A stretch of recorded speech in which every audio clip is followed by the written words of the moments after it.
కోపం కారణంగా తమ జీవితాలలో శాంతి ఉండదు. తన చుట్టూ ఉన్న వాళ్ళకి శాంతి ఉండదు. పని చేస్తున్నటువంటి సంస్థలో శాంతి ఉండదు. ఆయన ఎందుకు పనికిరాడు. ప్రతి దానికి కోపంతో ఉంటాడు. కోపం పెట్టుకోవడం ఒక్కటే మీరు అలవాటు చేసుకుంటే, మీరు సమాజానికి సేవ చేయడం మాట దేవుడెరుగు. మీరు ఎవ్వరికీ ఎందుకు పనికిరాని వాళ్ళైపోతారు. ప్రతి వాళ్ళు ఏం చెప్తారో తెలుసా అండి? ఆయనంటే భయం అండి, కోపం. ఆయనేం కొడతాడని కాదు, తిడతాడని కాదు.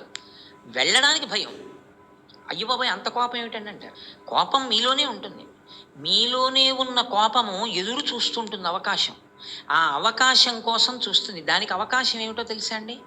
మీ ఈగో దెబ్బతింది అన్న బుద్ధి మీకు కలిగిన ఉత్తర క్షణంలో అది ప్రకోపిస్తుంది. చాలా కోపం ఉంది అనడానికి కారణం ఏంటంటే, నాకు చాలా ఉన్నాయి అన్న అహంకారం ఆయన యందు ఉంది అని గుర్తు.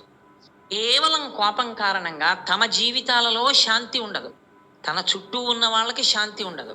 పని చేస్తున్నటువంటి సంస్థలో శాంతి ఉండదు. ఆయన ఎందుకు పనికిరాడు. ప్రతి దానికి కోపంతో ఉంటాడు.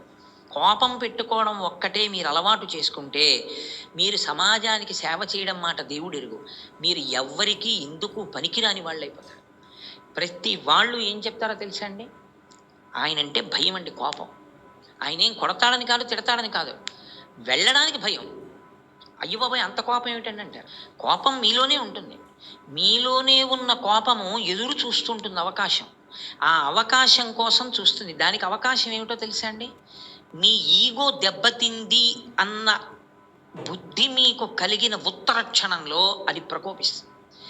చాలా కోపం ఉంది అనడానికి కారణం ఏంటంటే, నాకు చాలా ఉన్నాయి అన్న అహంకారం ఆయన యందు ఉంది అని గుర్తు. కేవలం కోపం